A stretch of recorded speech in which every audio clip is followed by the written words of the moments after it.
Good afternoon and welcome to the Antelope Valley Union High School District Board meeting. Please be advised the Board of Trustees are participating in this regular board meeting September 8th, 2021 in person and with teleconferencing.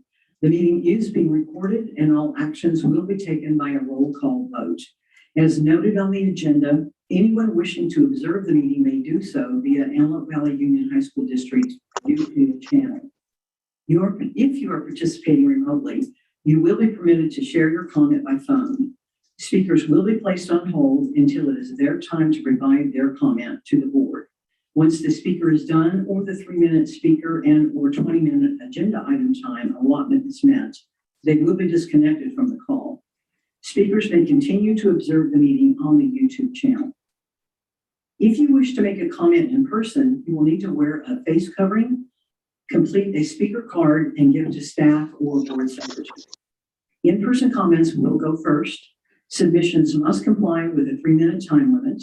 A total time for public input on each agenda item shall be limited to 20 minutes. Speakers are cautioned that under California law, no person is immune from liability for making intentionally false or defamatory comments regarding any person simply because those comments are made at a public meeting. Comments received shall become part of the official record. I would like to ask board members to respond to the following question as I call your name. Are you able to hear our proceedings on your end? Mr. Martinez, I don't know if he's with us today yet, and Ms. Perrell? Yes. Yes. Dr. Ruffin? Yes. Yes. Ms. Wynn? Yes. Yes. Mr. Rush? Yes. Yes. And Ms. McGrady is a yes. On closed session, do we have any comments from the public on closed session? No comments for closed session items at this time. Thank you. So the Board of Trustees will now go to closed session and reconvene the regular meeting at 5 p.m. Thank you.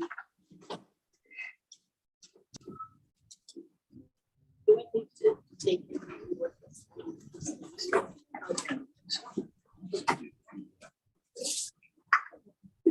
Did you give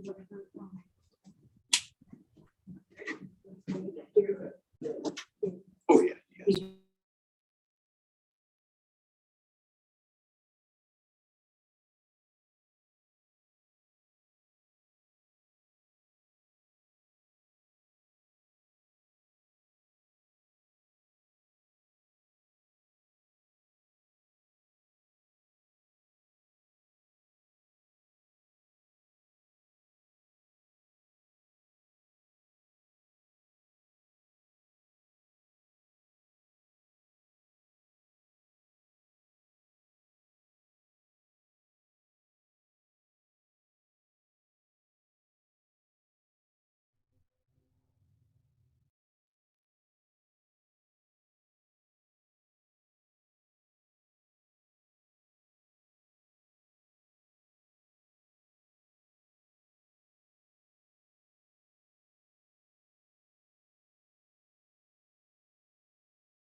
Welcome to the Antelope Valley Union High School District Board meeting.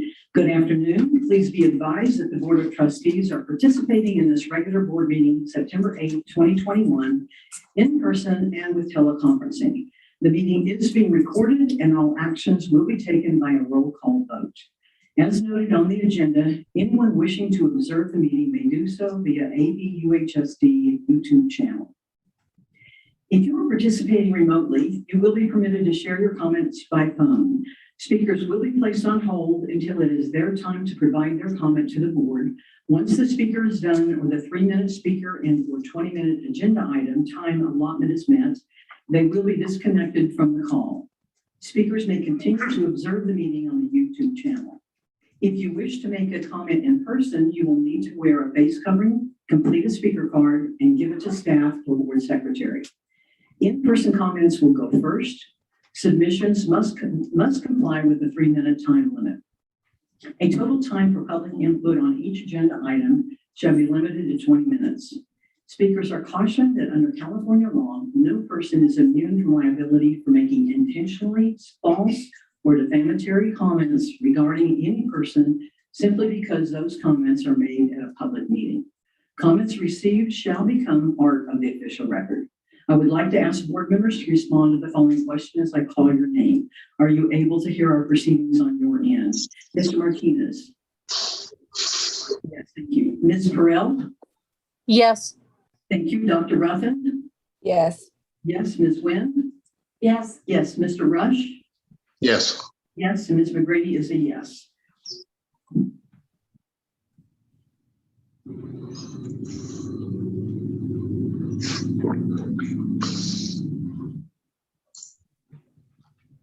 Okay, please stand. And Ms. Wynn, would you lead us in the flag salute? I would be honored.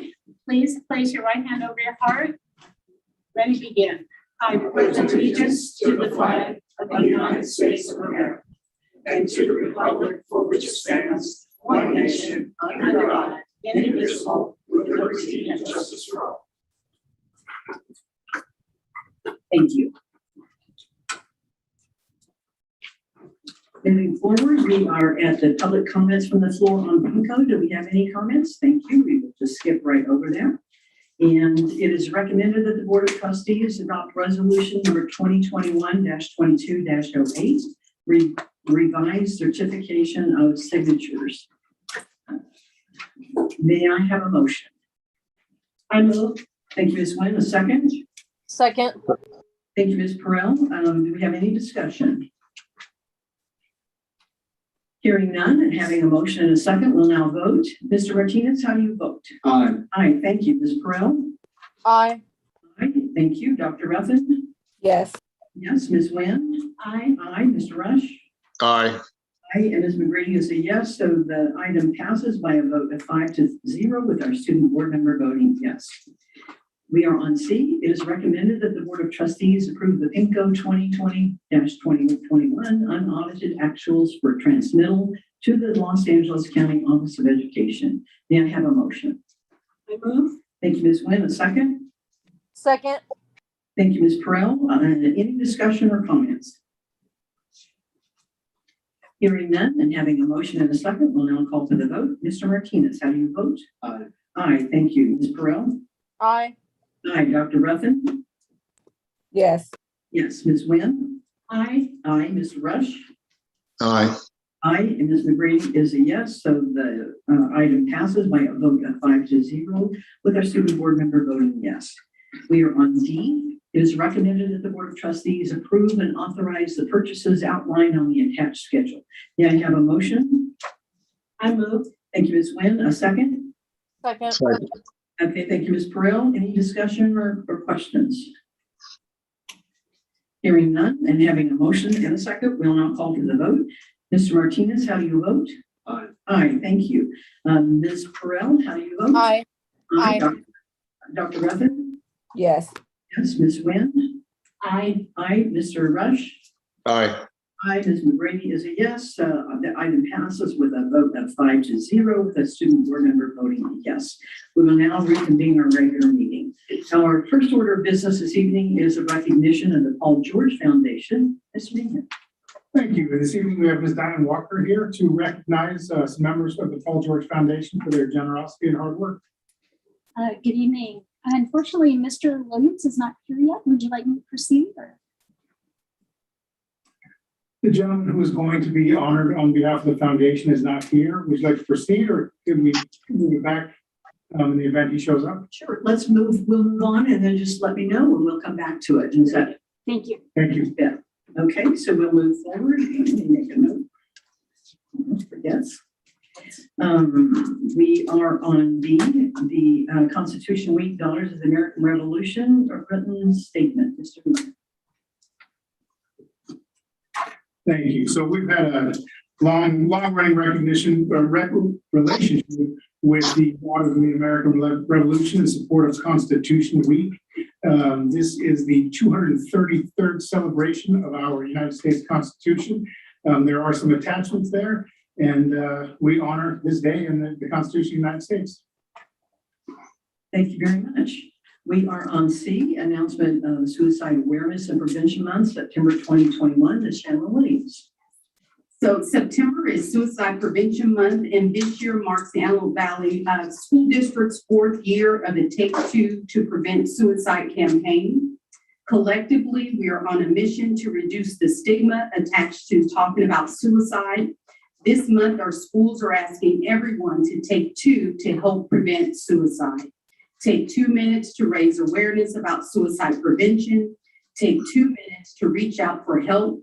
Take 2 minutes to support a friend, and take 2 minutes to educate yourself. Suicide is preventable, and we are all key to this prevention. Thank you very much.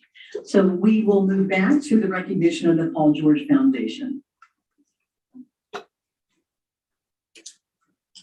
Good evening, ladies and gentlemen of the board and cabinet. It's my honor to introduce Miles Williams, who is with the Paul George Foundation, and Brenda Sneezek, his colleague from the foundation, is watching us on the YouTube channel tonight. So I would like to just give you a bit of background.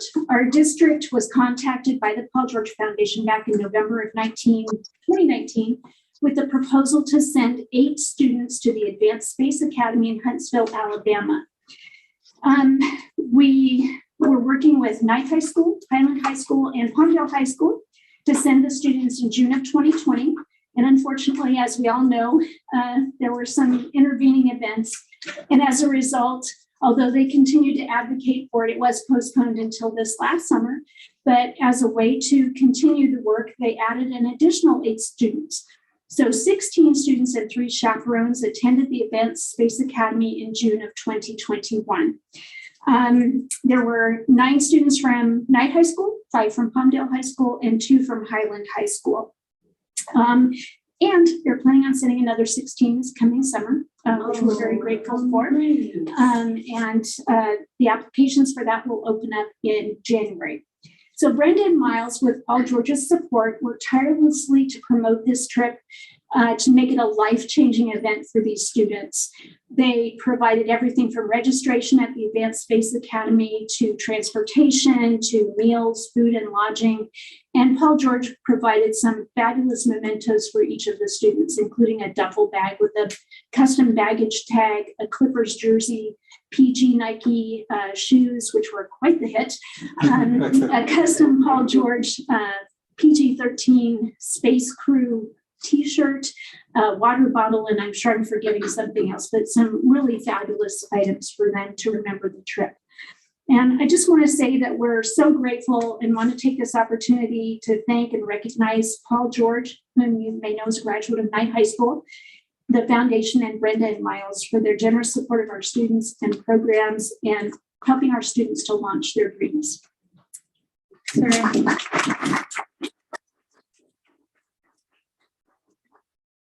Just wanted to thank you so much. I know you probably have a few things to say, and I hope you do, but it was such a wonderful opportunity for these kids, and I heard that they just enjoyed themselves immensely.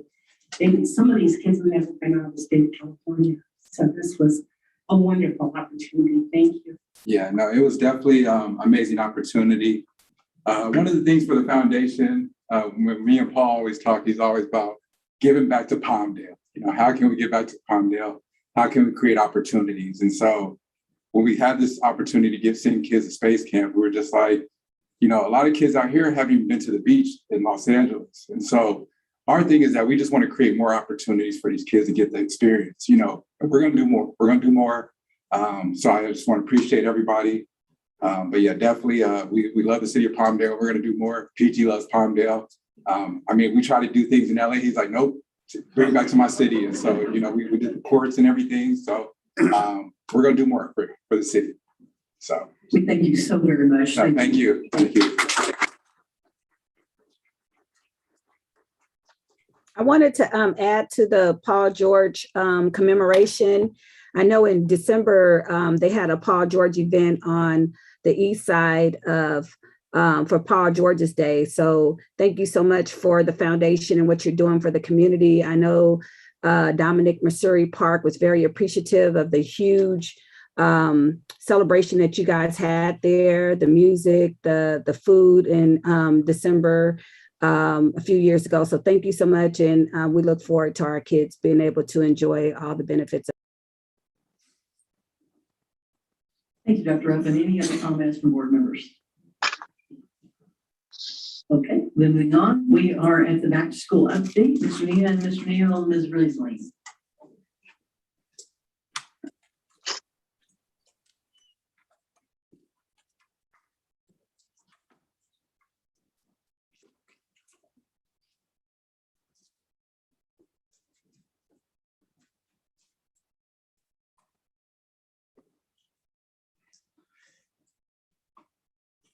Good evening, members of the board. Last board meeting, we were 2 days into school and we wanted to give you an update what's happened in the last 4.5 weeks. So we're now 5 weeks into school.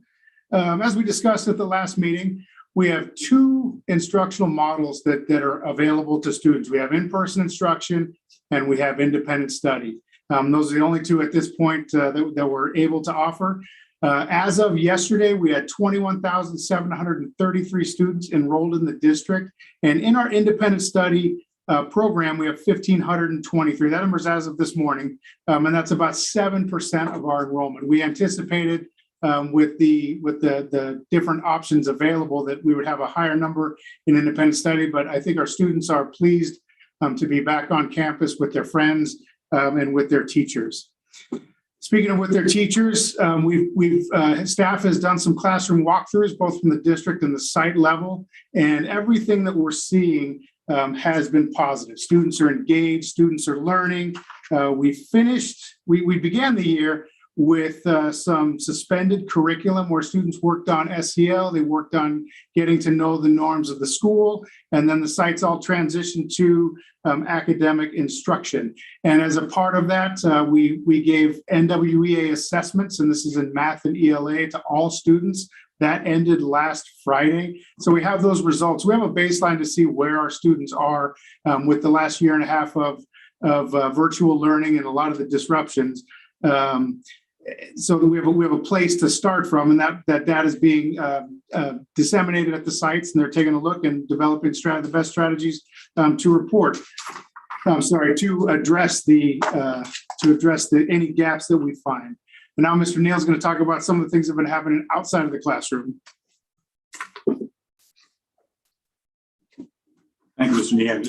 Good evening, board, cabinet. Thank you so much for the opportunity to kind of share with you a little bit about where we are with our COVID protocols. As you may recall, last year we did not have any students on campus, or very few for the most part of the school year, but we did have employees on our campus, and we did have to initiate a number of protocols to address COVID exposures. And as if you recall, we shared with you our plans that we had in place, and for the most part, Danny Ramos, our Director of Human Resources, who's in the back here, and Carol Sopp, our district nurse, worked tirelessly all year long to go through the process of identifying potential exposures, potential positive cases, and then work through quarantines and support for those employees. We knew that they did a great job, but we knew that it was going to be undaunting for them to add to the employees 22 roughly 1,000 students to that. So we worked with our sites to develop site COVID response teams. So every one of our sites has an administrator, one of the nurses, healthcare technicians, additional clerical support, and even teacher support for after-hour phone calls. And so every one of our sites has a COVID response team, and we are adhering to not only the Los Angeles Department of Public Health requirements for contact tracing and addressing COVID, but because of the specifics that we are dealing with on our campuses with our students, we needed to have a pretty much step-by-step process of how we work with our students, our parents, our faculty when we see exposures or positive cases. And so Mr. Ramos, the SOC worked with our sites, got feedback from our principals, and created our own COVID checklist for students. And so it really is a checklist of about 11 items in where we give specifics for our site teams to address how to identify, how to make contact with parents, and how to ensure that our campuses are safe. And not only do they have the checklist, but what are the quarantine requirements for those that are vaccinated, unvaccinated, and immunocompromised systems. Just gave them sample scripts as well to use when they make contact with parents. Quick updates on a couple of other items. We have been, as you know, last month, given the mandate by the governor to test our employees who are unvaccinated.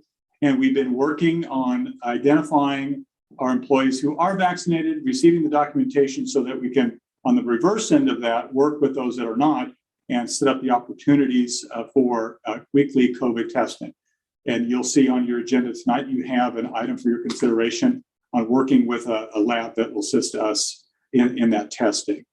We want to have that fully implemented by the date set by the governor, October 15th. So we want to try to run a few opportunities for test cases before that. So hopefully by the beginning of October, we can start seeing the beginnings of our employee COVID testing. And then 2 weeks ago, we also were giving the directive to address youth sports testing. So those athletes that are unvaccinated, we do test them as well on a weekly basis to determine if they have been exposed to positive cases. We are in our second week of that. We rolled that out last week, and we did test, I think it was 565 athletes, and we're able to work with those that were identified as potential positive cases and work through our quarantining and contact tracing. One of the other items that we're happy to share with you is that we are working on a mobile lab vaccination process with our partners with the Los Angeles Department of Public Health and looking at ways to bring mobile labs onto our campuses on Saturdays, mornings and afternoons.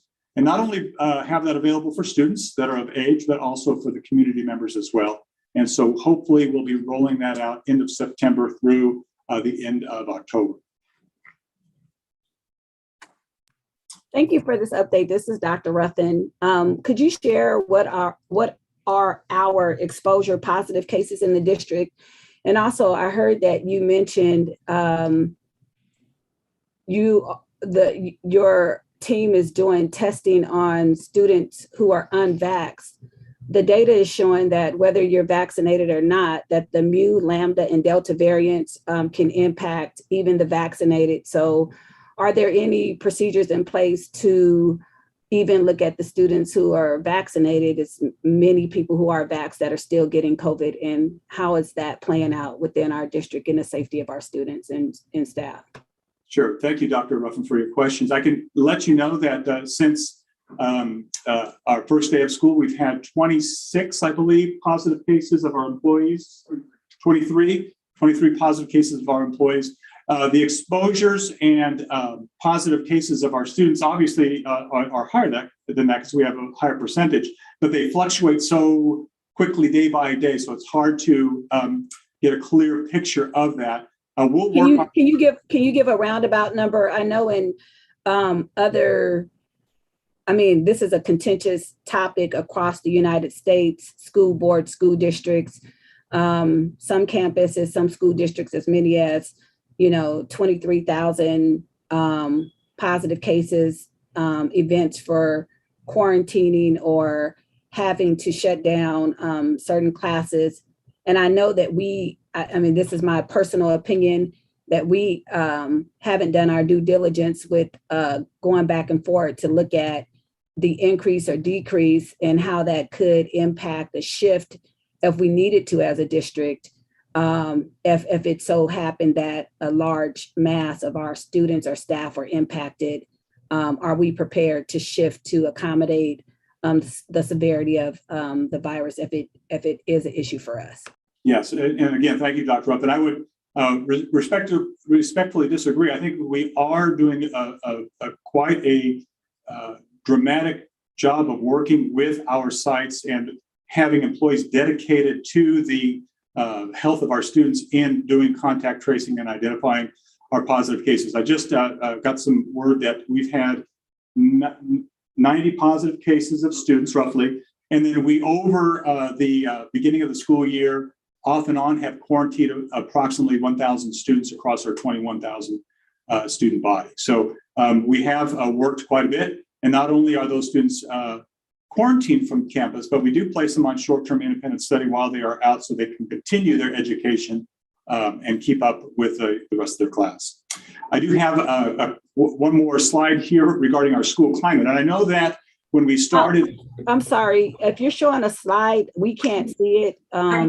If you could share the slide with us too. I'm not able to see if you're sharing slides. I'm sorry about that.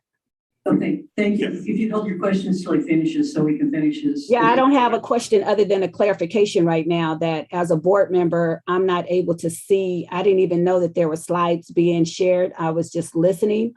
I'm looking at my screen and I don't see if whoever's over the presentation to the board, if they can share that presentation with all of us so that we can see what you all are seeing.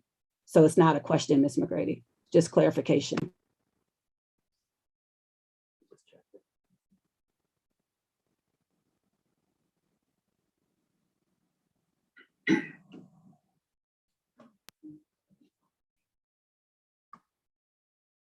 Thank you. Dr. Ruffin, are you able to see the screen at this point? Yes, sir. Thank you very much. Good. Glad you have it. So one of the things that I know that all of us were excited about, I know you were, we were, students, staff, and even parents, get our kids back on campus. They were ready to go. And so we were excited to open up our schools. We knew we were going to have some challenges, but all hands were on deck and ready to go and bringing on our campus is approximately 21,000 students. We knew we were going to have some challenges, truly. We knew that there was going to be a transition from 18 months of in-person learning difficulty. We knew that students being out for 18 months was going to be a challenge to have them come back on our campuses. We recognize that. We have seen, quite frankly, some acts of aggression of our students, some defiance and disrespect, but it's of a very small percentage of students, and we're working to providing the support that they need in order to address those struggles that they're having. We have had some challenges with staffing, as you know. Not only our district, but districts in the Valley as across the state of California are facing staffing shortages. Some of the potential causes we realize that we've recognized and are preparing for is the at-home learning for 18 months. We recognize that many of our families had suffered through that time, whether it be with parents out of work, struggling to make ends meet, struggling to continue their education. Social media has played a big part in that. And some, obviously, our local and national areas of concern and conflict have played a part in that as well. And so we do want to make sure that we are addressing the needs. As Mr. Nehan said, we held off on the curriculum for that first week or so and wanted to make sure that we are making connections with our students. We've gone through quite a bit extensive staff training and professional development. We've looked at ways to increase staffing ratios on some of our campuses and being creative with funding sources to be able to bring additional staff on. And you'll see it in the agenda today, a proposal to increase our recruiting of our substitutes, our certificated and classified substitutes, wanting to make that a lot more enticing for employees, those people to come and be employees for us as substitutes. Our administration has and will continue to visit classrooms to talk about school and site expectations, and then tying that into ongoing implementation of our supports that we provide our students, our student support centers. And as I wrap that up, I'll turn it over to Ms. Risley to discuss. Thank you, Mr. Neal. Lower this a little bit. So hello, I'm Marissa Risling, Director of Student Services. Thank you for this opportunity. So as already stated, we're looking at making sure that we address the whole child as they come back from this 18 months not being in school. And that doesn't mean just the academic portion of it, but also looking at the behavior and really tying it down to what is the social emotional needs that our students actually need to be able to be successful in those areas. Like Mr. Neal mentioned, we do have our student support centers. Our student support centers are well on the way of coming back on speed. As you know, it was halted for a little while. We have our student support coordinator that's visiting every site. We're going out from student services, ensuring that the supports are being placed, as the student support center isn't just a room, it's actually the hub for students and for families and for staff in order for them to be able to get the counseling services needed, if they're needing any kind of nursing resources, just any community resources. It could be a one-stop shop, basically. It could be an area where a student can come in one day and we provide with services, or it could be somewhere where we're doing ongoing groups and they're coming in and they're being monitored for success, being monitored to make sure that they meet and the haves that they need are being met during that time. So, and the mission of that is not only to provide these services, but make sure that we're communicating, collaborating amongst all stakeholders to make sure that when these resources are put into place, that it's followed up with the students and not just left for, stop by and then no follow-up. There's continued follow-up with the students there. The system of supports don't stop there. We actually have and are using this as an integral part in all our conversations at Student Services as we meet with all of our support providers. Our website does have the social emotional supports pamphlet. We utilize it not only within our departments, but we have it available for our parents. We're going to be really promoting this out through social media, sending it out, letting them know the context of this is very, very important. It doesn't just explain who our staff is, but it actually has vital information for resources for our families in the community and what they could do. It does talk about, the well, we talk about PBIS, but it goes beyond that. If families are needing supports, we have the ability to connect them with those resources there. So we are really looking at making sure that everybody on campus is well versed in this pamphlet and this resource documents to be able to provide those services for our students. Social emotional wealth knowledge is very important to make sure we meet those needs of our students. This is just a glimpse of what you would see as far as like the support providers and the members at each school site with head counselors, psychologists, educational social workers, and then the resources that we have with our school-based mental health. Again, it was mentioned, it's all hands on deck right now. And that's what we're trying to do. We're stepping out of the norm because it is not a normal school year that we started. We want to make sure that our students get what they deserve and the families get the support that they need. And then just to kind of wrap that up, Ms. Chandler had mentioned the Take Two to Prevent Suicide. The campaign is well on its way of week 2. The counselors are sending out through their Google Classroom activities to do. We are very excited that students will participate in those activities. They will be receiving their wristbands to promote. I wish I would have brought some for everybody because I did see them in the office, but I didn't want to open the bag yet because they haven't been delivered to the schools. There'll be some t-shirts that get sent out, and as well, the opportunity for kids to be able to create that 2-minute video presentation to kind of put out there that, this is something that we need to talk about to prevent. So that's it for me.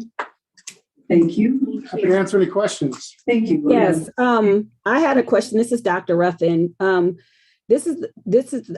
was communicating with, I asked another board member, had they received these slides beforehand? And this is not my first time that I have requested that board members get the presentations or the information ahead of time. I would have had an opportunity to speak with Ms. Williams about some of my concerns had I been aware that the presentation was going to be in depth. So if somebody can send these to us before the meetings occur, that would be grateful so that we can add informed input. Thank you.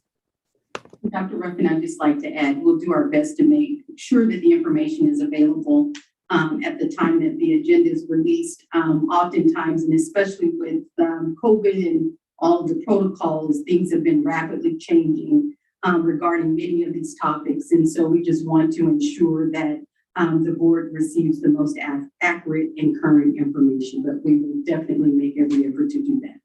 Thank you, Ms. Williams. I appreciate it. Thank you. I don't have, oops, I'm sorry. My mic is I don't really have a question. I just have a comment, and I want to thank you all and your staff for taking a proactive approach and making sure that our students are protected. Thank you so much for attending to their social emotional well-being, because I feel that 18 months commuting from home, so to speak, has put our students maybe at a disadvantage. So I'm glad that you're there to help us and help them, because it's what you do. Thank you so much. Thank you. Thank you. Any other questions or comments from board members? Thank you very much, and we thank you and your staff and appreciate all that you're doing for our district. Next, we have Anita Wynn reporting on the meetings that she attends as our representative. And I actually only have, thank you, Ms. McGrady. I only have one report. A lot of meetings are dark in July. And so that's the Antelope Valley School Board Association Executive Board meeting. And it's a pretty regular meeting. I will make sure that this report is fully available to anybody who wants it. But again, I want to remind people that the Antelope Valley School Board Association Ed Summit is coming up on Tuesday, September 28th. It starts at 6 p.m. at Lancaster High School. We're asking everyone to enter through the front doors of the school. Sometimes people have entered from other areas, but we want to make sure that we get a temperature check, and masks are required. Mr. Cook will be serving light finger food in the quad starting at 6. The program starts at 7. And we will be having speakers from California School Board Association who are traveling here from Sacramento to answer your questions and give us an update on education as it stands at that point. My unraveled prizes will be available. They're donated by the executive board members, and remember that money goes to scholarships. And before we ended the meeting, Keith Giles from the Lancaster School District commented on what a great send-off for Dr. Vieira's retirement at Eastside High School. He first started off by telling everyone what a great person he felt Dr. Vieira was. He then went on to say that he and his family thought the school, Eastside High School, looked amazing, and that they and his family felt that the students were positive and respectful and kind. Other board members who were able to attend added that they were also impressed by the students. Everyone agreed that the interpretive dance was stunning. The notes and the roses that students left for Dr. Vieira brought tears to their eyes, and the drum line as the students left the stage area shouting East Side brought them to their knees. It was nice to hear all those positive comments, and I feel like the presentation was well received. And that's it for my report. Thank you. Oh, just one quick thing. Please tell Mr. George that the kids were surprised by the fact that it rained almost every single day while they were there. And they asked, is this normal? Because we've gone, I don't know how many days have we gone straight without rain. So that was an experience for them as well. They just can't say thank you enough. Thank you. Thank you. We're on F, Antelope Valley Schools Transportation Report. No update at this time. Thank you. From AVTA, Mr. Dan Shy. Anyone from AVTA? From CSEA, Ms. Karen White.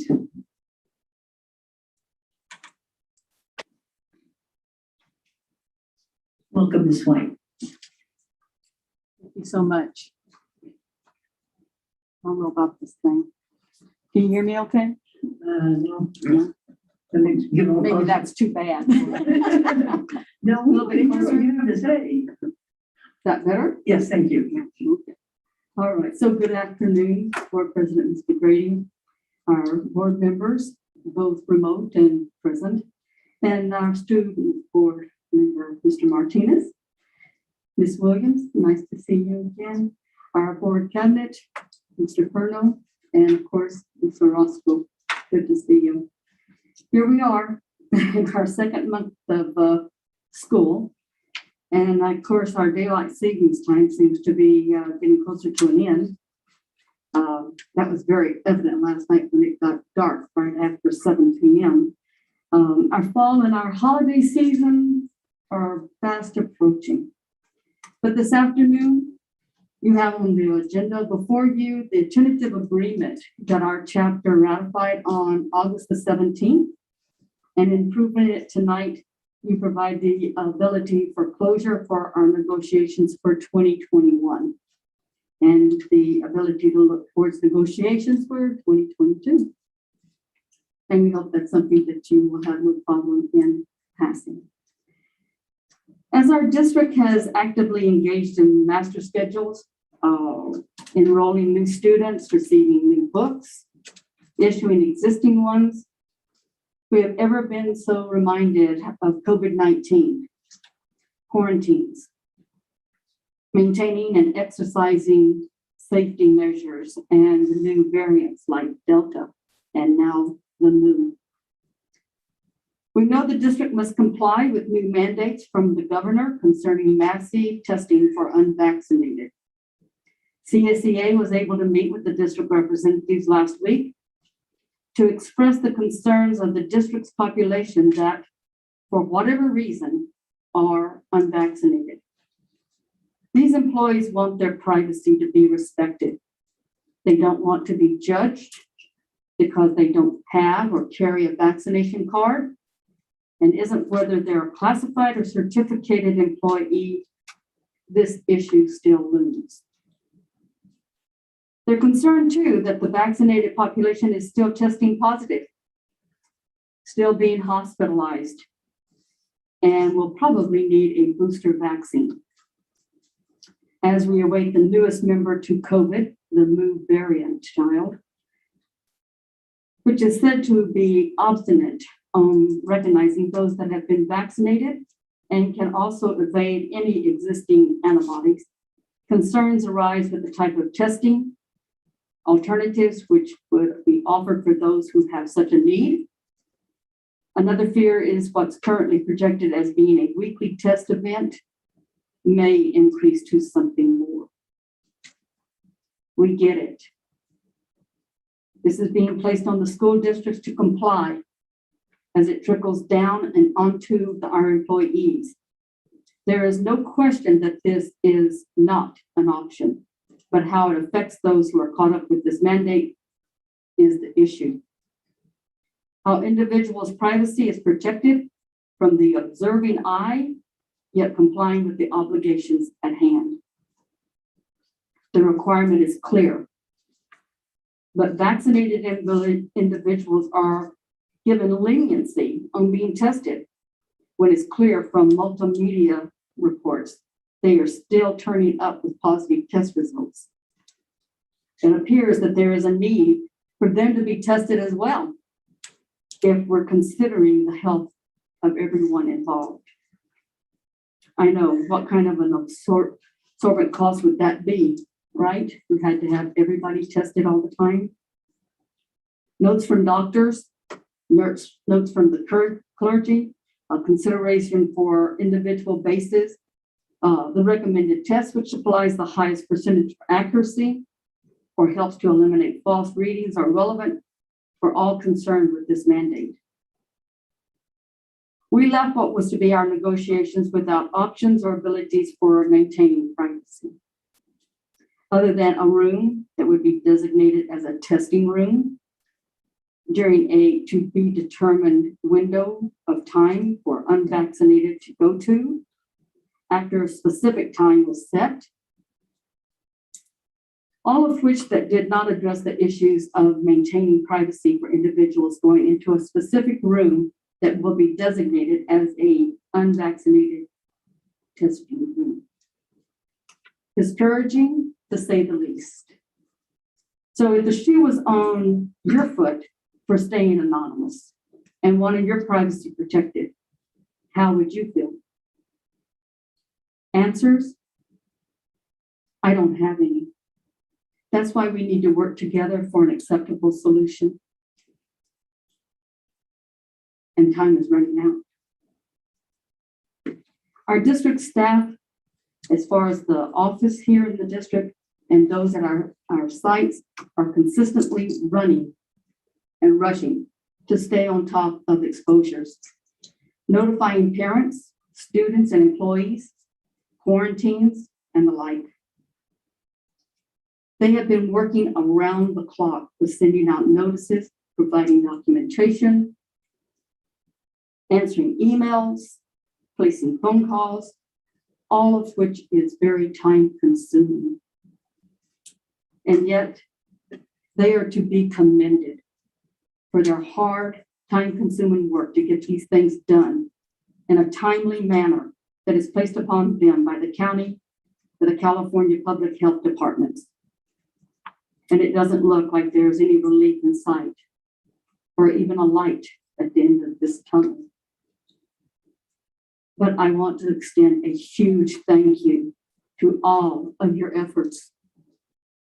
We see and we know what you're up against. As we approach this weekend, I do hope that you'll take a moment of silence on September the 11th. For all of those that have lost loved ones, on the first responders to the volunteers that gave so much that day. And please say another prayer for the families of the 13 who lost their loved ones in the war. We will never forget their sacrifices. We will never forget. I thank you for your attention, and I hope the remainder of this week is somewhat cooler. Thank you very much. We appreciate your comments. As we move forward, we are to the point in the agenda on the floor for agendized items. We have comments. One comment for agenda item 11A. Okay, let me read the little paragraph here. The public is invited to address the board on any agenda item. Individual speakers are limited to 3 minutes each, and the total time for public input on each item shall be limited to 20 minutes. During public comments, the board listens to concerns and issues. The board may ask questions for purposes of clarification. The law prohibits the board from entering into a dialogue with the public or taking action on items not on the agenda. Would you tell again which item it is? 11A. Thank you, 11A. Okay.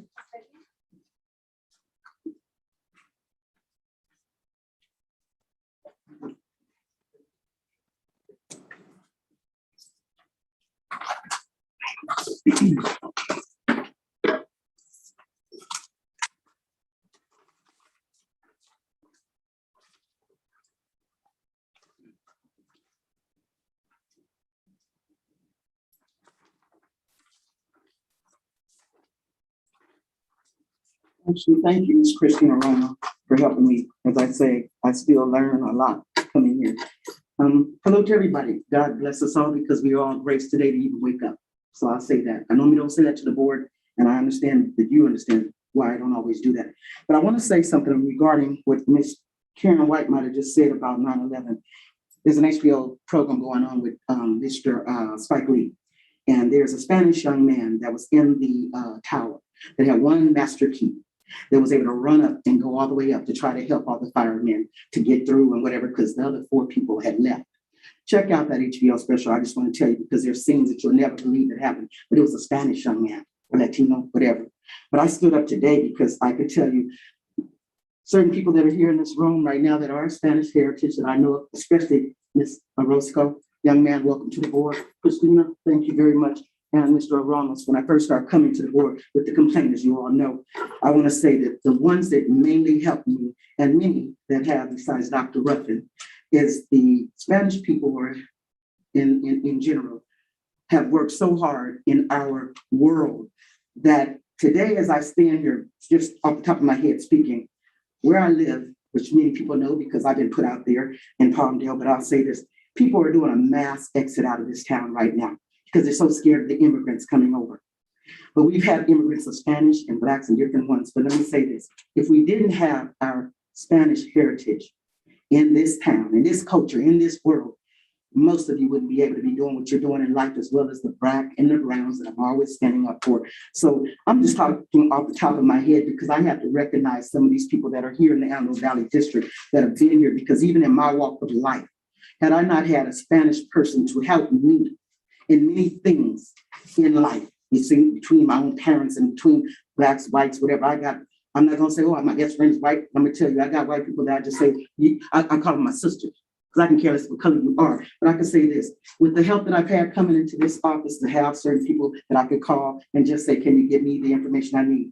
It has been the majority of Spanish people. So I'm gonna say this, like for Cesar Chavez and the rest, before I get cut off, I am blessed to have some heritage, even in my own blood, of Hispanic.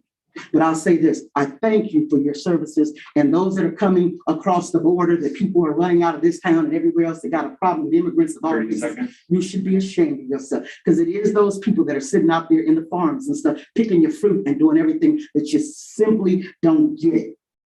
That it took a melting pot to run the world.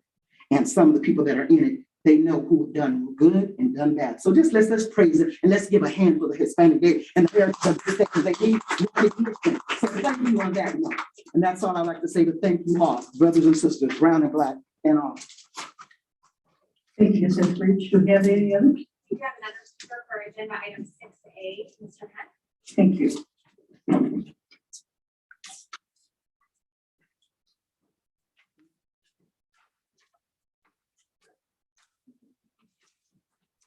Good evening, board and cabinet. I just wanted to say thank you to the Paul George Foundation. As one of the chaperones that got to go with the 16 students, I wanted to say how amazing it was to experience students, like Danita said, who had never been out of LA County before. Their first time going on a plane, eating, okra for breakfast. It was very exciting to get to see them enjoy themselves in a different environment and a way for them to explore new things, new opportunities that they would not have had otherwise. So I just wanted to thank the Paul George Foundation and everything they did. The students, like Diane said, the shoes were a hit. To get to see them all in their jerseys and brag about it to all the other the campers there that, I had a basketball player pay for me to be here and them take pride in that. So that was exciting. And I just want to thank you guys again. Mr. Hunt, I just point of clarification, were they mostly seniors, juniors? No, so we actually had 9th through 12th graders. I think we had one 9th grader and a handful of 10th graders, and we had actually students who had graduated. So they got, for 2019, they had received that, but they graduated in 2021. And then right after graduation, they got to take their trip. So that was exciting. Thank you. Mr. Nehan, do you think it would be possible to maybe have some of those students come and, if they're comfortable enough, do a presentation on their experience? I'd love to hear it firsthand. I'm happy to see what we can put together. Thank you so much. Thank you. Do we have any others on agendized items? That we do have some on non-agendized items? Okay, so the public is invited to address the board on any matter not on the agenda that is within the jurisdiction of the board. Individual speakers are limited to 3 minutes each, and the total time for public input shall be limited to 20 minutes. During public comments, the board listens to concerns and issues. The board may ask questions for purposes of clarification. The law prohibits the board from entering into a dialogue with the public or taking action on items not on the agenda.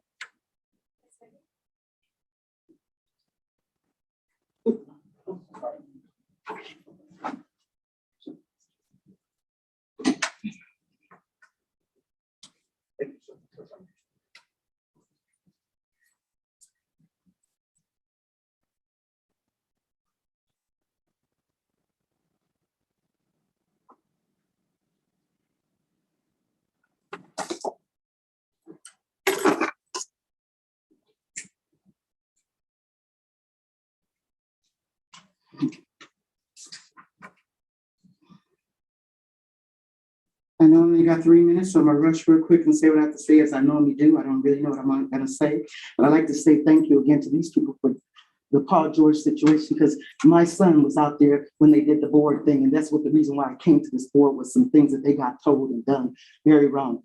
2 boys were kicked off the team. One was kicked off the team for giving a great wahoo to Pete Knight, and the other one was being ostracized by a coach to call the kids the N-word, the nigga. And as I sit here, and I'm glad I'm here to be able to say this, I can't wait to see if I can get a hold of him to come see what I've been going through for the whole year, especially with the young man that just walked up here. I'm going to read something real quick. I want to say, everybody get out and try to do something with this here. Voting for the superintendent. Like I said, I really wish that he and Dr. Ruffin and him would have worked together, because it's been a nightmare, to say the least. I got served at my home, like I told you guys, about paperwork. Well, let me tell you what it was. And I won't leave it the way Mr. Stockdale and Anthony Hunt did me when they came to my home unannounced, because I guess they're like the people's bullies for the district. This is what they gave me on June the 8th. They typed it, but I didn't make it to the meeting because of a death. But this is what they got delivered to my home after he did. It says, a demand letter for payment. Please be advised that Vivian Eskridge owes the sum of $10,000 because of her defamation and or false light of Anthony Hunt's character in promoting the lie that he used the N-word. Straight up, that was a lie. I'm saying it again. Coach DJ Hines, the varsity basketball player, coach of Highland High School, told these kids to go out there and play like some niggas. And because one kid said his great said great to the night that beat them, he got taken off the team. So I'm going to say this before I get cut off. Don't believe the hype that everything that looks so peachy-dory up in here is all peachy-dory. The kid that helped to take them to go to CIF, the kid that did that was my son. So I'm going to say this real loud and clear. And he didn't get 2 minutes of play. because Coach DJ Hines, along with the so-called other coaches, I can't even blame them because his brother couldn't say nothing to him. The other coaches couldn't say something to him. The ones that were, some of them that were not really legally able to play or to do the coaching. You came out there and you did wrong. But I'm gonna say this to you last, because I want everybody to know a little bit.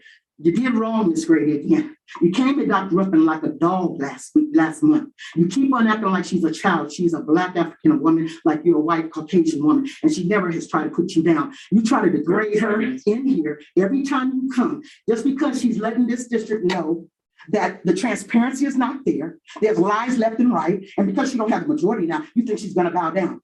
I'm not, and I'm gonna tell you, stop coming at Dr. Ruffin like she's a dog. You misbehaved last time. With the people that were trying to fight a district, you misbehaved the way you talked about her character. She don't want to go and get called names in the closed session. She doesn't want to be told she has to take a drug test again because she's the only Black person on this board. I'm sick and tired of the disrespect that I see. Thank you very much, Mr. Furno. Thanks, Ms. Masters. And we have any others? Okay. We're moving forward. We are at C, Educational Services. The Board of Trustees is asked to conduct a public hearing pursuant.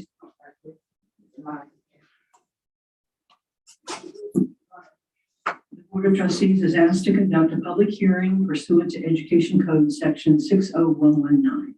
We're going to open the public hearing at 5:54. Comments from staff and board, Mr. Needham. Thank you. So this is the annual hearing to determine whether or not students have all the instructional materials they need. Due to the COVID-19 distance learning last year, we are short on some of our titles to complete classroom sets. The other component to this is digital companions. Digital text are allowable. All students have access to text or digital text, and we are working to replace the non-returned items with new ones so we can complete the classroom sets. Those books are currently on.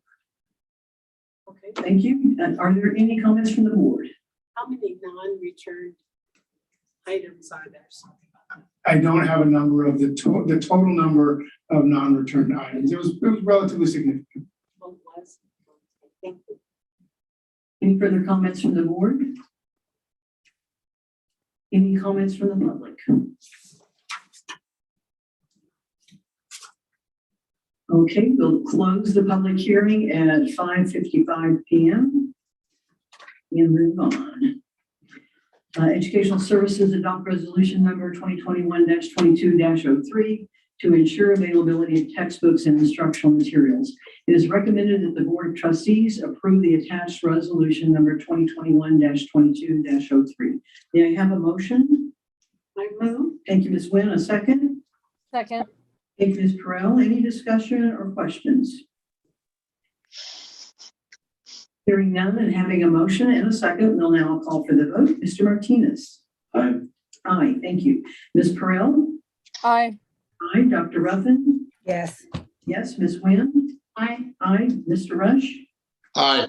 Aye. And Ms. McGrady is an aye. So the item passes by a vote of 5-0 with the student board member voting yes. We are on C.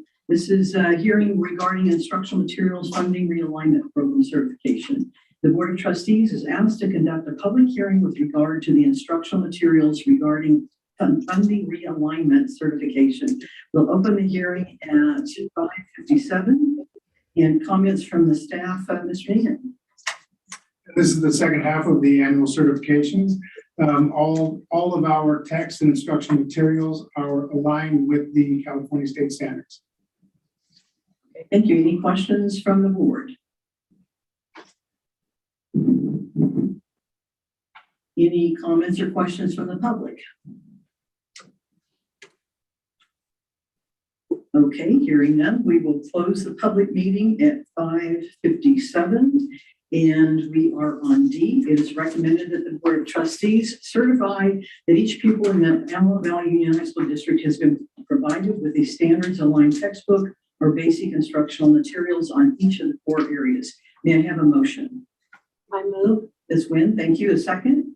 Second. I think, Mr. Rush, I heard you first. So any discussion or comments? Questions?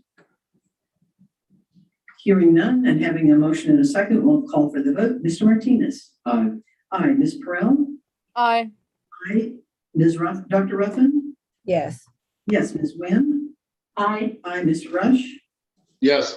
Yes, Ms. McGrady is a yes, so the item passes by a vote of 5-0 with the student board member voting yes. Our next four things are first reads, educational services of chamber orchestra. I would like to suggest we just read them out, and if we have any questions or comments, we can maybe do them all together.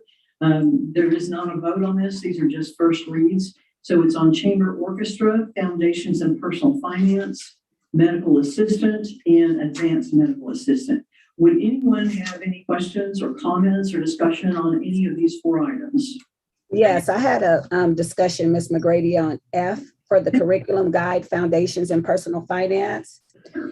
Looking through this, I'm not really sure what's the difference from this curriculum as it relates to what our students would get in economics. So Dr. Ruffin, this is Mr. Nan. This is a little bit more focused on personal finance, and it's a streamlined course for variable credit. So it's a little different than what students would receive in the economics class. It has the more concentration, more focus, and it's aligned to be most beneficial to students in variable credit programs. I don't think I heard the difference between this and the economics. I've looked at it very thoroughly and spoke to some of my colleagues in other districts. I mean, I see that there's a component for investing in retirement, housing, real estate, income taxes. I'm just not sure how does this add to our overall. Is this the A through G course? This is not A through G because of the variable component nature. And can you talk about the variable component nature? I have no idea what you're talking about. So this for students in independent study or in our alternative settings, our continuation schools, where students earn credits on a one-by-one basis. They earn credits towards graduation, they've fallen behind, or they're accelerating for an early graduation. So that's a variable credit program. Okay. So this is diploma centered, but it's not exactly A through G focus, is what you're saying? Correct. It's not A through G approved. We will be bringing forward a year-long personal finance curriculum that is A through G approved that would be used during the full school year for elective credit. And that would be. And about how many students does this curriculum benefit for the alternative support? I would have to guess at that, and I would say somewhere between 1,200 and 1,500 students in variable credit programs. Okay. Does it require a certain certification for a teacher to teach it, or? No, it's an elective, so any teacher with a credential can teach it. Got it. Thank you.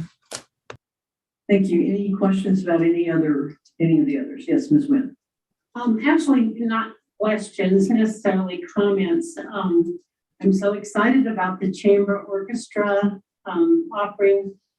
I think that's just an excellent opportunity for our kids to be able to, especially those who want to further their career in music. It was interesting. I had a retired teacher who talked to me about the fact that we should be offering foundations in personal finance for our students, and I got quite a lengthy discussion about how important that this particular person felt about that just this last weekend. And then 7G is the medical assistant. And I read through this curriculum. There's so many important health issues that these students will be learning. And I'm really actually excited for them, because I feel like some of them are ones that they'll be able to use in their personal, even if they don't go into health careers, it'll be some that they'll be able to use in their personal life. And then finally, the advanced medical assistant curriculum, I read through that as well. I'm so glad to see that there is going to be a cultural heritage section on medicine. I feel that in this day and age, we need to address those issues of cultural heritage and how people feel about medicine, and how it can actually benefit them. So thank you to the people who wrote these curriculums and the people who reviewed them. Thank you. Any other comments or questions from the board? Hearing none, we'll move forward to 8. This is an action item, Student Services Independent Contractor Services Agreement STS-22-054, all it takes. It is recommended that the Board of Trustees approves Independent Contractor Services Agreement STS-22-054 with all it takes. May I have a motion? So moved. Thank you, Ms. Nguyen. A second? Second. Thank you, Mr. Rush. Do we have any discussion or questions? Is there a presentation on this? Would you ask that again? Is there a presentation? There is not a presentation, Dr. Ruffin. This is actually a program specifically for our prep schools. It's an expansion. We currently have AVUHSD as our district adopted social emotional curriculum, and our prep schools want to expand upon that by offering the All It Takes program at those locations. Okay, that's why I was asking if there was a presentation to show the difference between what we have and what we're trying to add. Thank you. You're welcome. Thank you. Any other questions for discussion? Hearing none, having a motion and a second, we'll now call for the vote. Mr. Martinez? Aye. Aye. Thank you. Ms. Perrell? Aye. Aye. Dr. Ruffin? Yes. Yes. Ms. Nguyen? Aye. Aye. Mr. Rush? Aye. Aye. Ms. McGrady is a yes. So the item passes by a vote of 5-0 with the student board member voting yes. We are on 9. We will open, conduct, and close a public hearing, AB 1200, cost disclosure on California School Employees Association, collective bargaining agreement, public disclosure of tentative agreement with California School Employees Association. We'll open the public hearing at 6:05. Do we have any comments from staff? Mr. Neal? Just real quickly, Ms. McGrady, as Ms. White mentioned, we came to an agreement during our negotiations this past summer. And so what you have before you here is the cost disclosure for that tentative agreement. It is for salary increases of 3.5%, ongoing salary increase with a 5% one-time payment for the 21-22 school year. Thank you. Are there any comments or questions from the board? Do we have any comments or questions from the public? Hearing none, we will close the public hearing at 6:06 and move on to number 8. It is recommended that the Board of Trustees approve the collective bargaining tentative agreement with CSEA as presented. May I have a motion? Motion. Okay, I believe that this was Ms. Nguyen for the motion and Mr. Rush for the second. Do we have any discussion or questions? Hearing none, and having a motion and a second, we'll call for the vote. Mr. Martinez, how do you vote? Aye. Aye. Ms. Perrell? Aye. Aye. Dr. Ruffin? Yes. Yes. Ms. Nguyen? Aye. Aye. Mr. Rush? Aye. Aye. Ms. McGrady is a yes, so the item passes by a vote of 5-0 with the student board member voting yes. We are at C. Open, conduct, and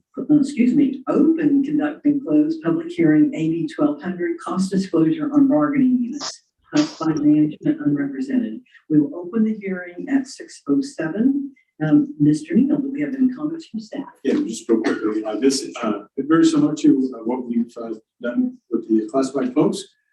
This is an agreement that we have and a cost disclosure for our classified management and our confidential employees. And like our CSEA employees, it is for a 3.5% ongoing salary increase with 5% off-schedule one-time payment. Thank you so much. Are there any comments or questions from the board? Mr. Neal, at our last meeting, we addressed this very similar issue with our certificated unrepresented. Is that correct? Yes, that's correct. Thank you. Any further questions or comments from the board? Do we have any comments or questions from the public? Hearing none, we will close the public hearing at 6:08 And move forward to D. It is recommended that the Board of Trustees approve the proposed terms of the collective bargaining agreement reached between the district and the classified management unrepresented. May I have a motion? I move. Motion. Okay, thank you, Ms. Nguyen, and Mr. Rush did a second. Any questions or discussion? Hearing none and having a motion and a second, we'll call for the vote. Mr. Martinez. Aye. Aye. Ms. Perrell. Aye. Aye. Dr. Ruffin. Yes. Yes, Ms. Nguyen. Aye. Aye. Mr. Rush. Aye. Aye. And Ms. McGrady is a yes. So the item passes by a vote of 5-0 with student board member voting yes. We are on E. AVUHSD, ABTA, collective bargaining MOU regarding independent study. It is recommended that the Board of Trustees approve the agreement with ABTA as presented. May I have a motion? I move. Ms. Nguyen, a second. Second. Thank you, Mr. Rush. Any questions or discussion? Mr. Neal, this is something that's come about just specifically because of the bringing kids back from distance learning and. Yes, part of it is in anticipation that we might have a large number of our students returning to us into independent study. As Mr. Yan mentioned earlier, we have not seen that, even though we've seen from year to date a slight increase over last year. But it is a way to work with the independent study teachers to increase their caseload, and that's what this MOU reflects. Thank you. Any other questions or discussion? Okay, hearing none, having a motion and a second, we'll call for the vote. Mr. Martinez. Aye. Aye. Ms. Perrell. Aye. Aye. Dr. Ruffin. Yes. Yes. Ms. Nguyen. Aye. Aye. Mr. Rush. Yes. Yes. And Mr. Grady is a yes. So the item passes by a vote of 5-0 with the student board member voting yes. We are on F. It is recommended that the Board of Trustees approve the 2021-2022 certificated management and cabinet salary schedule as presented. May I have a motion? I move. Motion. And Ms. Nguyen and Mr. Rush did a second. Any questions or discussion? Hearing none and having a motion and a second, we'll call for the vote. Mr. Martinez, how do you vote? Aye. Aye. Ms. Perrell? Aye. Aye. Dr. Ruffin? Yes. Yes. Ms. Nguyen? Aye. Aye. Mr. Rush? Yes. Yes. Ms. McGrady is a yes. The item passes by a vote of 5-0 with student board member voting yes. We are on G, the approval of adjustment to the certificated and classified substitute pay rates. The Board of Trustees approved the adjustment to the certificated and classified substitute pay rates as presented. May I have a motion? I move. Motion. Okay, that would be Ms. Nguyen and Mr. Rush as a second. And do we have any discussion or questions? Hearing none, we have a motion and a second. We'll call for the vote. Mr. Martinez. Aye. Aye, thank you. Ms. Perrell? Aye. Aye. Dr. Ruffin? Yes. Yes. Ms. Nguyen? Aye. Aye. Mr. Rush? Yes. Yes. Ms. McGrady is a yes. So the item passes by a vote of 5-0 with the student board member voting yes. We are on H. It is recommended that the Board of Trustees approve the agreement PS number 2021-22-05 with Bullshit Therapeutics LLC, and that Brett Neal is authorized to execute the agreement as presented. May I have a motion? Motion. Okay, Ms. Nguyen and Mr. Rush is a second. Do we have any discussion or questions? I do just have a couple of questions. So how quick is the turnaround with the test and then getting the results? It's between 24 to 48 hours turnaround when we get the results back. And are these people going to have a spot on our site? Is there a mobile lab or?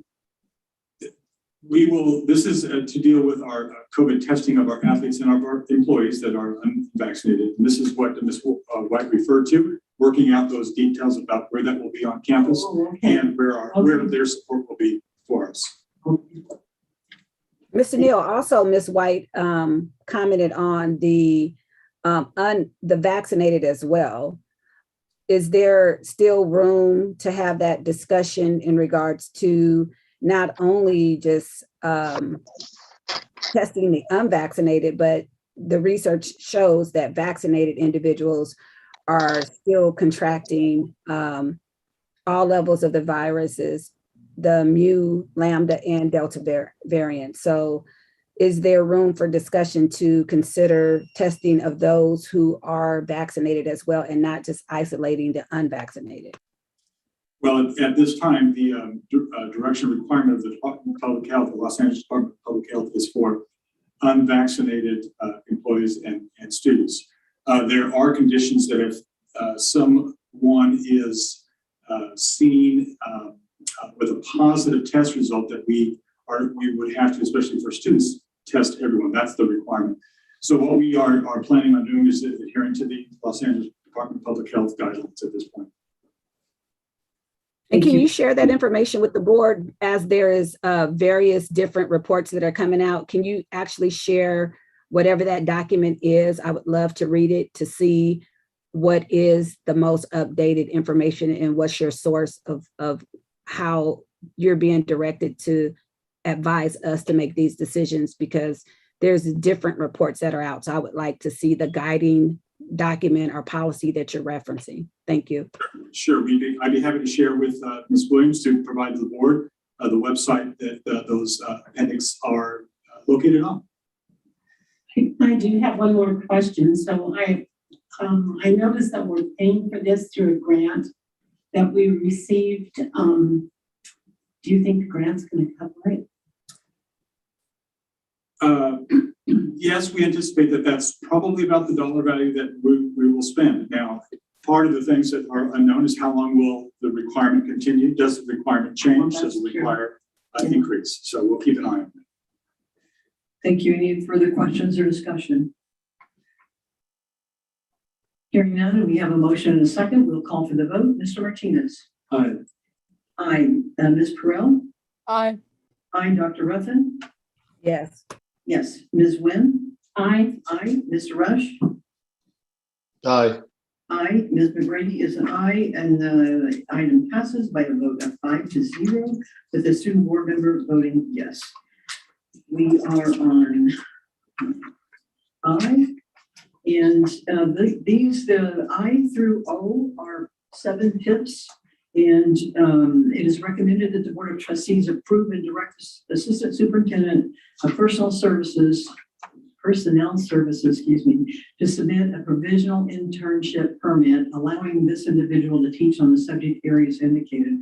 I would like to suggest we vote on all 7 of these at one time, unless anyone would like to pull an individual out.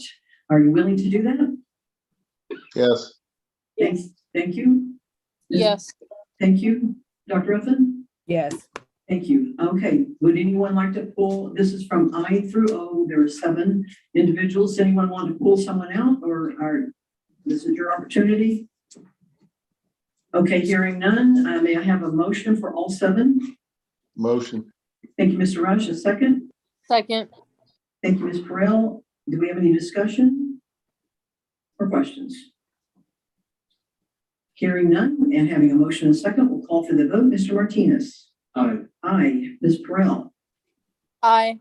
Aye. Dr. Ruffin. Yes. Yes. Ms. Nguyen. Aye. Aye. Mr. Rush. Aye. Aye. Ms. McGrady is an aye. So the item passes by a vote of 5-0, with the student board member voting aye. The next 4, let's see, I believe there are 3. Hang on a second. Oh, there it is. Okay. Sorry, it's on the wrong page. We are on P, the approval of the short-term staff permits, or as they're called, STIPs. I'd like to suggest we do one vote for 3, if that's acceptable. Anyone have a problem with that? Okay. May I have a motion? Motion. Second. Okay. Ms. Miss McGrady, which one are you on right now? We are on P for the 3 STIPs, P, Q, and R. Okay, got it. Sorry, I had it all clumped together. Okay. Thank you. You and me both. That was the same problem. Okay, so there are 3 of them. Would anyone like to pull? Okay, I'm sorry. We were in the middle of we had a motion from Ms. Perrell. Do we have a second? Second. Ms. Rush. Okay, so now we're voting on 3. Any discussion or comments? Hearing none, and we have a motion and a second, we'll call for the vote. Mr. Martinez? Aye. And Ms. Perrell? Aye. Aye. Dr. Ruffin? Yes. Yes. Ms. Nguyen? Aye. Aye. Mr. Rush? Aye. Aye. And Ms. McGrady is an aye. So this item passes with a vote of 5-0 with the student board member voting aye. Okay, now we get down to where we are. Okay, we are on 10. Everybody caught up? Got it. Thank you. This is business services action item. It is recommended that the Board of Trustees adopt resolution number 2021-22-09, authorizing interfund transfer of funds to fiscal year 2021-22 as presented. May I have a motion? Motion. That was Mr. Rush, a second, and that was Ms. Nguyen. Okay, discussion? Do we have any discussion or questions?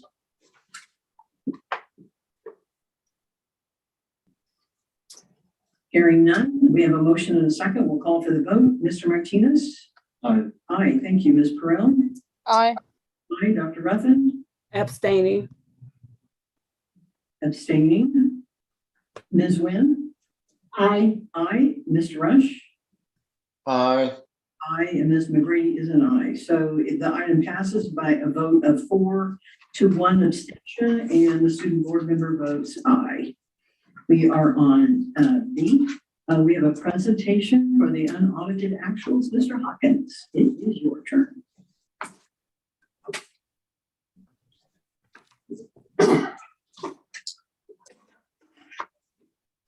Good evening. We are here to present the unaudited actuals. The unaudited actuals are our finalizing of last year's financial statements. Once the board approves the unaudited actuals, they will then go to the LA County Office of Ed, where they will be reviewed. Our auditors, our outside auditors, will also review these in the month of October prior to sending them to the state controller's office for their review. So there are quite a few levels of review of our financials on an annual basis. I'd like to share real quickly where we are. This is the end of the fiscal last year. So we're in the budget cycle at the end of last year. Couple of highlights from last year that I wanted to point out is that our enrollment increased last year, and we're seeing some additional gains this year that I'll talk about a little later. We have purchased over 15,000 Chromebooks for student home use, and we're continuing to purchase them for students to use in the classroom as well. We completed the district-wide installation and procurement of the Promethean boards for all classroom spaces that provide distance and in-person learning tools throughout the district. The Holston district office remodel began, and we are currently on track to occupy the facility by mid to end of December, assuming we have no supply chain issues. As we wrap up last year, kind of want to show where the funding came from. So we received about $188 million from our base grant. We received about $40 million from supplemental concentration, or what we call our targeted funds. And we received about $1.9 million for transportation. And that was all based on the average daily attendance that we have for last year, which was the same as the prior year, because we had a hold harmless passed by the governor and the state legislature. So we in essence had the exact same ADA for 2 years running. I'm going to back it up. That's it. Left space. Okay, hit the button too fast. For last year, our general fund revenues, you can see that we had a total revenue for the district and our general fund, that's our restricted and unrestricted, of about $321.7 million. In comparison, the budget that the board approved back for the 2021 school year was forecasted at 280 million.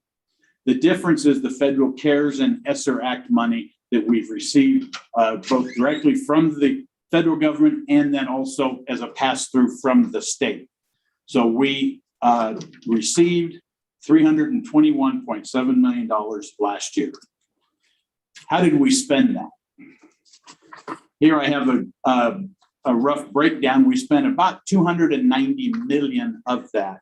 We spent about 37% in certificated salaries, 14% classified, about 27% in employee benefits.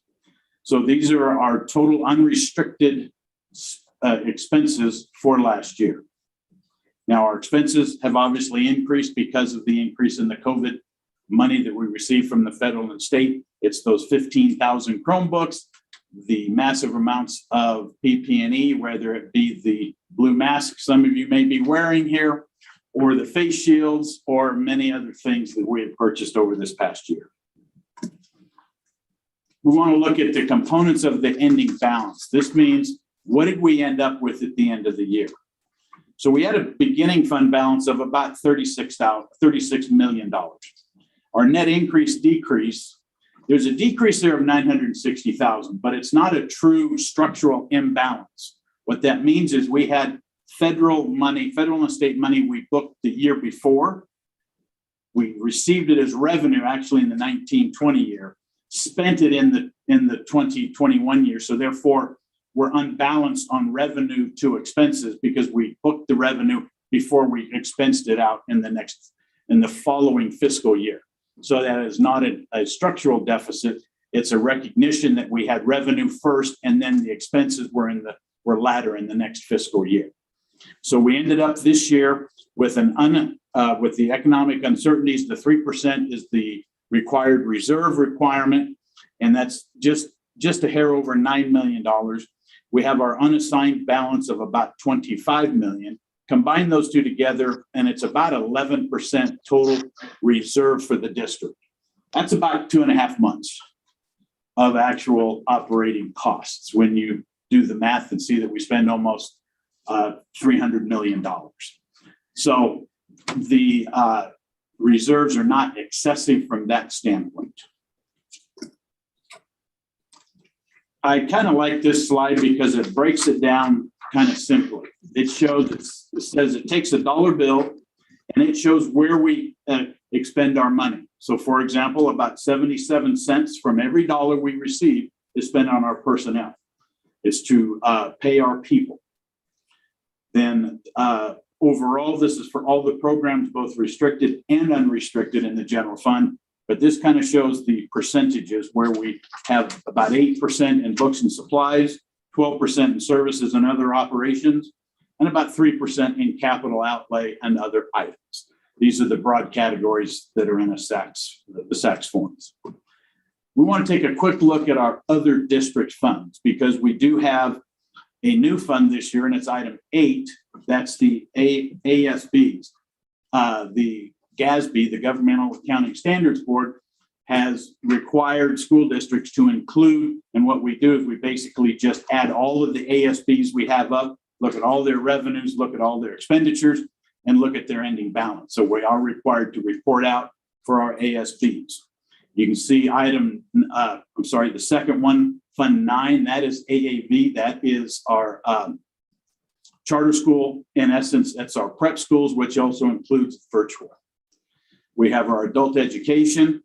They have a nice balance, healthy ending balance that's kind of reserved because there are some capital facility projects that we're looking at taking on here shortly. We have our cafeteria. The cafeteria had a deficit last year that we will make up with the federal ESSER funds in this fiscal year. We have our special reserve.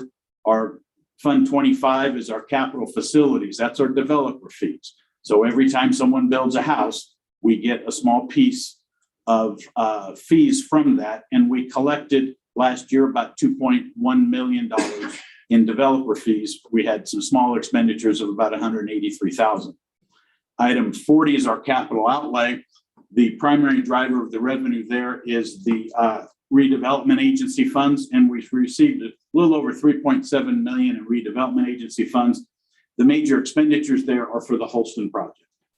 So the balance remaining 13 million, there's still about 5 million from the loan we did for Holston that we pay for out of the redevelopment agency revenues. And the last one is the retiree benefit. That's a small account, and if I remember correctly, that's the Medigap, and the district funds the Medigap, and we stopped that for a little while back. So as employees retire, we're funding that on a lower and lower basis each year. And the good news that both Mr. Nehan and Mr. Neal mentioned is our ADA. Now, for budgeting purposes, we budgeted back in July because we weren't sure how many kids were going to show up this year. Flat, meaning we budgeted the exact same number we had for the last 2 years. And this is ADA, not enrollment, but ADA at about 19,691. As you can see, this year's enrollment as of today, date 22, is 22,137. Last year on date 22, just as a comparison, we had 21,739. So that is a plus 398 students year over year.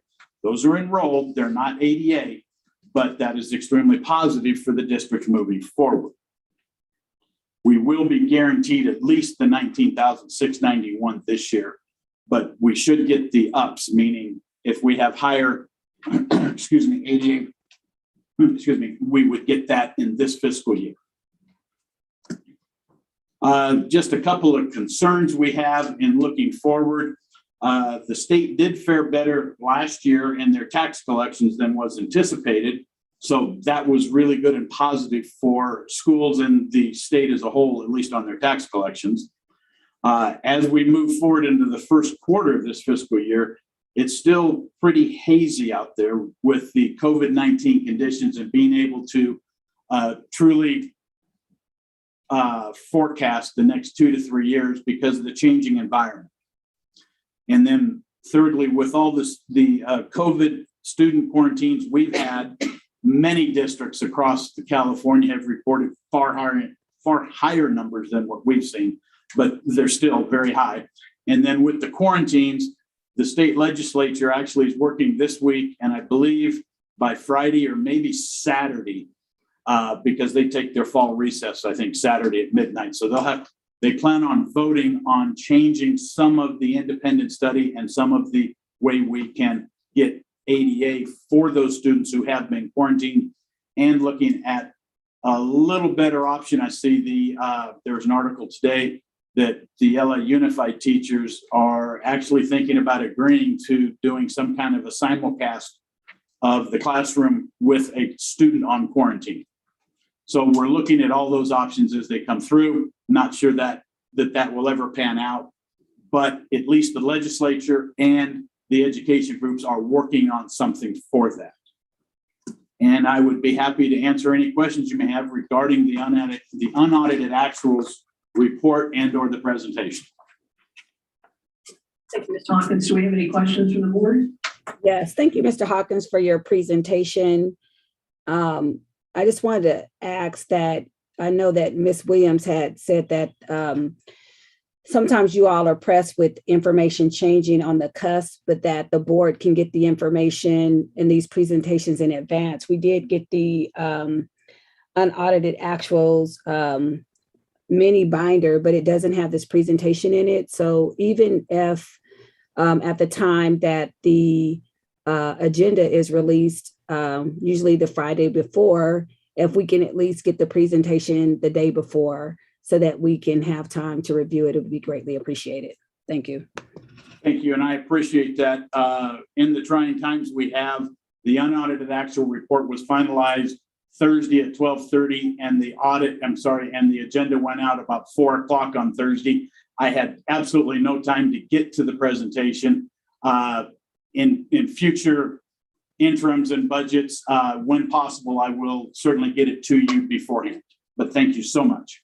Yes, and even if it's not, absolutely, if it's not a hard copy, an electronic copy will do too. Thank you.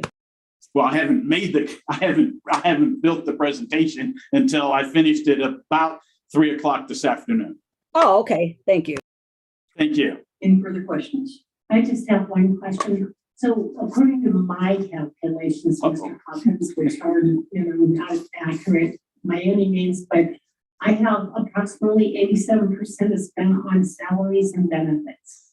Is that close? I had 77% Yeah, when I did it, but I'll double check to see which is correct. But I know, well, my prior experience on the board, it always seemed like it ran in the high 80s, so 77 seemed low to me. The reason is we have $40 million of federal money that when you do the math, Okay, it changes it drastically. okay.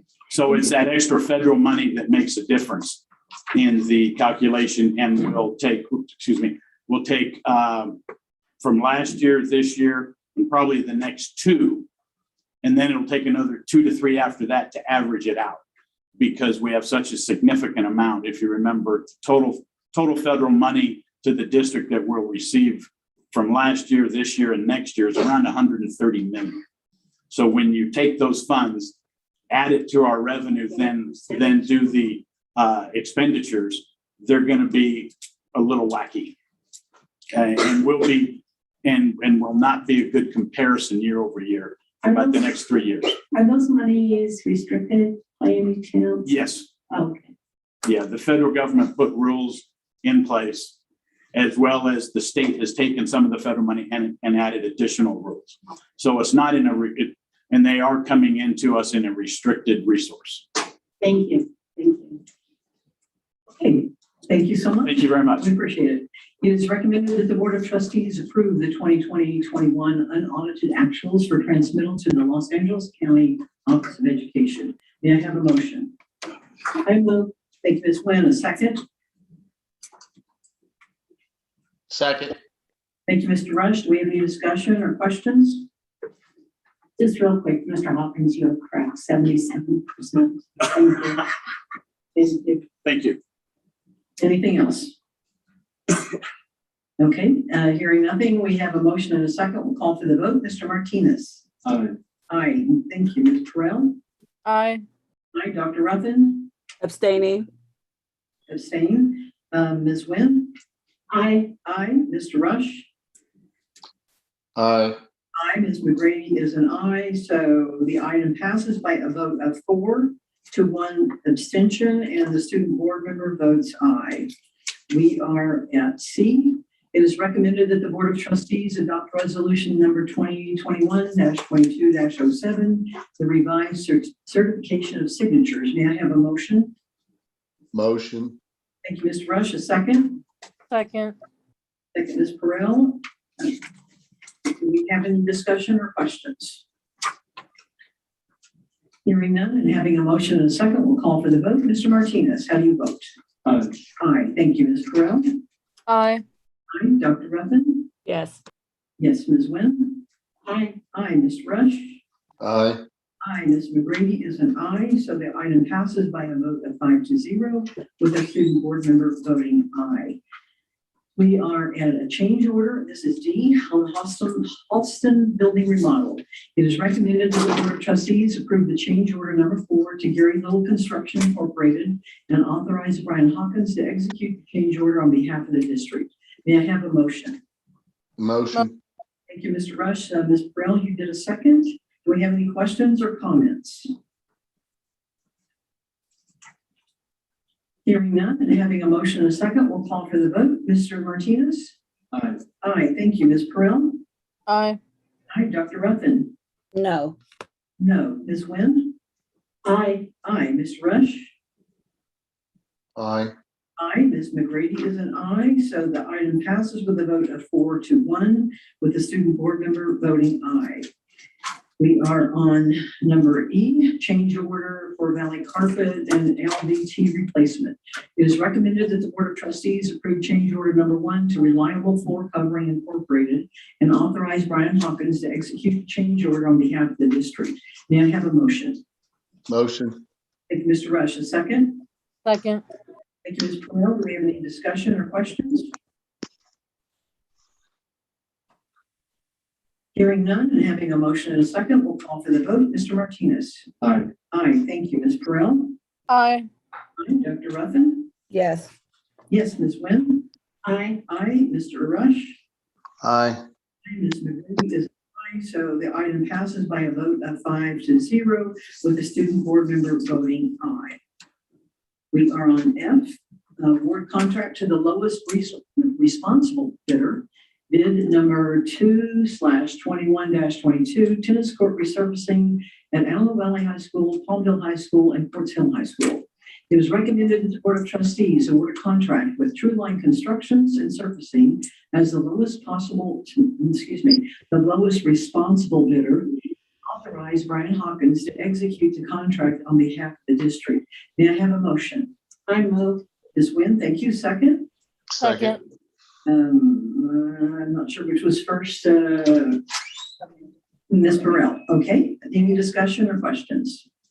No, I just wanted to make a quick comment. I can remember when you, Mr. Neal, were principal at Ports Hill High School, and we resurfaced these tennis courts way back when. And it was so exciting because the schools were going to get to use their school colors on the tennis court instead of the standard green. And the students were so excited. It just seems so wild that we're now resurfacing them again. Yeah. Thank you. Any further discussion or questions? Okay, hearing none, we have a motion and a second. We'll go to the vote. Mr. Martinez. Aye. Aye. Ms. Burrell. Aye. Aye. Dr. Ruffin. Yes. Yes. Ms. Nguyen. Aye. Aye. Ms. Rush. Ms. Rush. Yes. Yes. Yes. Ms. McGrady is an aye, so the item passes by a vote of 5-0 with our student board member voting aye. We are on G. This is a contract to the lowest responsible bidder. Bid number 5/21-22, construction of shade structure and site work at Little Rock High School. It is recommended that the Board of Trustees award a contract with Zenitram Incorporated DBA A&M Construction and Engineering as the lowest responsible bidder and authorize Brian Hawkins to execute the contract on behalf of the district. May I have a motion? I move. Okay, Ms. Nguyen and Ms. Pearl is the second. Do we have any discussion or any questions? Hearing none, and we have a motion and a second. I'll call for the vote. Mr. Martinez. Aye. Aye. Ms. Pearl. Aye. Aye. Dr. Ruffin. Yes. Yes, Ms. Nguyen. Aye. Aye. Mr. Rush. Mr. Rush. Aye. Aye. Ms. McGrady. Aye. The item passes by a vote of 5-0 with the student board member voting aye. We are on H. A contract to the lowest responsible bidder, construction of shade structures at Pete Line High School. It is recommended that the Board of Trustees award a contract with Irving Builders Incorporated as the lowest responsible bidder and authorize Brian Hawkins to execute the contract on behalf of the district. May I have a motion? Motion. Ms. Nguyen and Ms. Pearl is a second. Do we have any discussion or any questions? Hearing none and having a motion and a second, we'll call for the vote. Mr. Martinez. Aye. Aye, thank you. Ms. Pearl. Aye. Aye. Dr. Ruffin. Yes. Yes. Ms. Nguyen. Aye. Aye. Mr. Rush.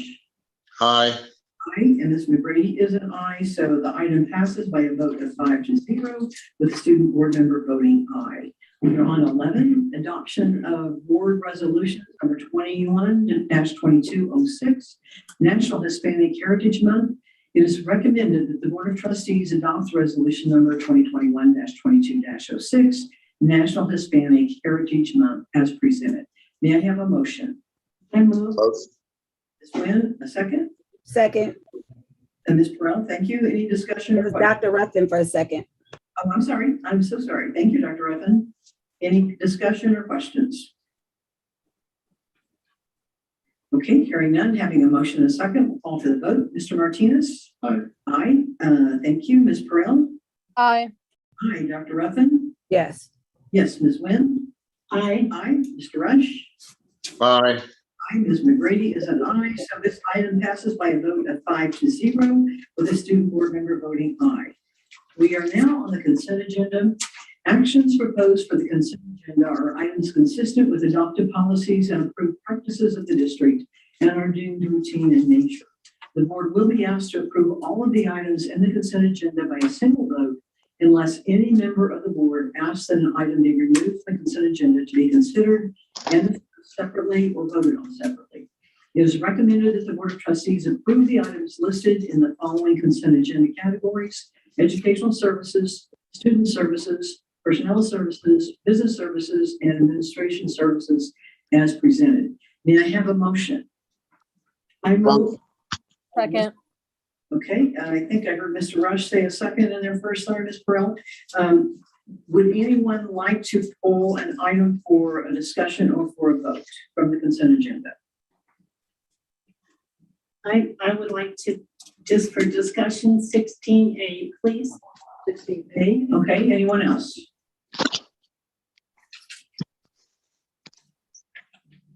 Okay, want to discuss it? Ms. McGrady, I'm sorry, I was trying to look for the, just 1 second, if you can give me 1 second, sorry about that. Just wanted to make sure it's not in the right area. Could we have Ms. Nguyen go ahead and discuss hers while you're looking, and then we'll go to yours? Sure. Okay. 16A is donations, and I just always want to make sure that we recognize the donations from people who have so generously donated to help our students in special and specific ways. And I do hope that they know that we thank them very much. Thank you. Thank you. Dr. Ruffin, did you find the ones you wanted to pull? Yes, just one. 17A is just for a separate vote. For a vote, okay. Let's go ahead and vote on the ones that we have on the floor, and this is on everything but 17A. So let's see, where are we? Okay, Mr. Martinez, how do you vote? Aye. Aye. Ms. Burrell? Aye. Aye. Dr. Ruffin? Yes. Yes, Ms. Nguyen? Aye. Aye. Mr. Rush? Aye.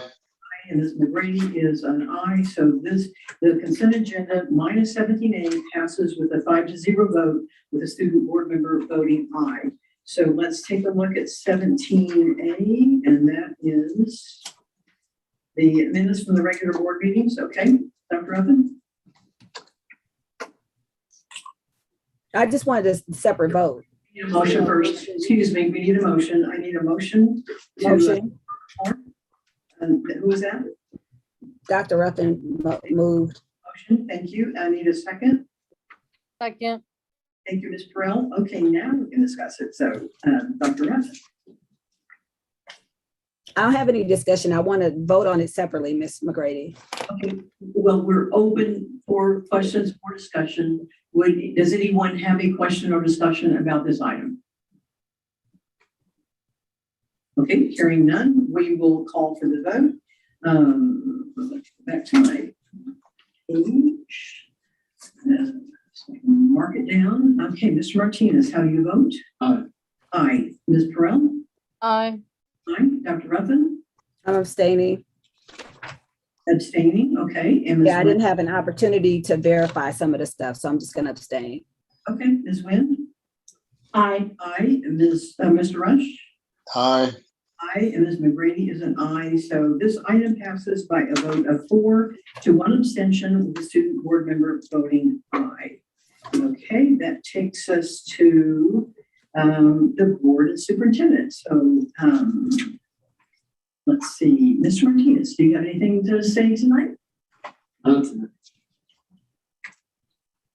Yep, okay. Ms. Burrell? Not at this time. Thank you. Dr. Ruffin? Yes. First, I wanted to say thank you to Mrs. Williams for her communication and the transparency about different issues that are going on within our district. I also want to pay homage to Happy Hispanic Heritage Month. We have so many leaders within our community, Dolores Huerta, Cesar Chavez, just for the work that they're doing with advocating for the voices of our many Hispanic families and our students. As everybody knows, we have a 63% Hispanic community within the Antelope Valley Union High School District. I also want to give respect to 9/11 as we're emerging on the 20-year anniversary. I was reading an article earlier today where a family had just received identification today of their mother's remains. So it's been 20 years that this family had not been able to identify the whereabouts of their family. So just hats off to, our country, our military. We just celebrated Labor Day, just for all the work that they're doing to protect us and to give us our democratic process that we have. I also want to give a shout out to our students who are emerging, our seniors this year. They had to do the 11th grade and their senior year in a COVID environment. I'm happy to hear that there's so many shifts within our community and various school districts, and how we're, bridging together to make sure that our students get a valued education. I also want to remind our community that we have a survey that is out, and I believe that the last day to complete the survey for our superintendent to voice your opinions about that process is on the 10th. So I'm encouraging the community or anyone who's interested in the future of our school district to please fill out that survey so that your opinions and your voices and your input could be heard. And just wishing that everybody is staying safe until we meet again. I believe we have a special board meeting next week, and that's all. Thank you, Ms. Wynn. Yes, I just have, first of all, just a quick couple of comments. I've attended several town hall meetings concerning the placement of violent sexual predator Calvin Grossmeyer in the Little Rock area. And I've noticed that there's a strong support group of local residents who vow to provide surveillance of that particular home 24/7. I was originally told that Little Rock High School is only 1,000 feet away from that home, but I clocked it on my car and it is only a half a mile from Little Rock High School and just about an equal distance from Daisy Gibson Elementary School in the Keppel School District.